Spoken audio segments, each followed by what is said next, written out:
4 cup அடிச்சிருக்கிறப்போ இந்த டீம்ல அப்படி யார் தான்டா இருக்காங்க அப்படின்னு பாத்தீங்கன்னா, ஏன்டா பூரா போக்கிகளும் இங்க தான் இருக்கீங்களாடா அப்படின்ற மாதிரி ஒரு டீமுங்க. இந்த டீம் பத்தி நான் சொல்லும்போது இந்த டீம் தான் எல்லா வருஷமும் கப் அடிக்கணும் அப்படின்னு சொல்ற மாதிரி இருக்கும். சரிங்களா? இந்த டீம் பத்தி சொல்லணும்னா வெஸ்ட் இண்டீஸ் டீம் இப்ப ஆடிட்டு இருக்குல்ல, அந்த டீம் மாதிரி இந்த டீம் போய் ஆடினாலே ஓரளவுக்கு நல்லா ஆடுவாங்க. அந்த மாதிரி ஒரு டீம். ஆமா, நீங்க கிமு 2012க்கு போனீங்கன்னா ஒரு வெஸ்ட் இண்டீஸ் டீம் இருக்கும் பாத்தீங்களா? அந்த டீம் அப்படியே எடுத்து வச்சிருக்காங்க. நான் சும்மாலாம் சொல்லல.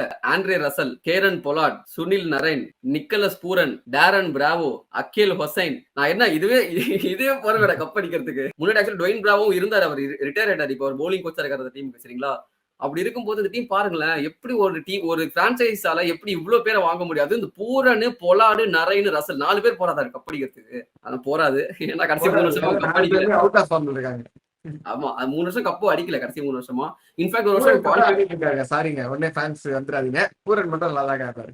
ஆமா. அண்ட் கேரன் போலர் தான் இந்த டீமோட கேப்டன். சோ இந்த டீம்ல என்னதான் இந்த 6 பேர் வச்சுமே கப் அடிக்க முடியற அளவுக்கு ஒரு டீம் இருக்குன்னு சொன்னாலும் இந்த டீம்ல ஃபாரின் பிளேயர்ஸுமே வந்து எடுத்து வச்சிருப்பாங்கல்ல. அந்த ஃபாரின் பிளேயர்ஸ் யார் அப்படின்னு பாத்தீங்கன்னா, first of all Alex Hales, England opener, முன்னாள் ஓபனர்.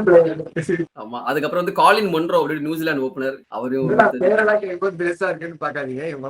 இவங்க கிரிக்கெட் கரியரே முடிஞ்சு பல வருஷம் ஆச்சு. ஆனாலும் இங்க விளையாடிட்டு இருக்காங்க இன்னும். அதுக்கப்புறம் மூணாவது வந்து முகமது அமீர். அவர் ரீசெண்டா நல்லா தான் ஆடுறாரு. அவர் சூப்பரா ஆடிட்டு இருக்காரு. சோ அவரோட எடுத்து வச்சிருக்காங்க ஃபாரின் சைனிங்கா.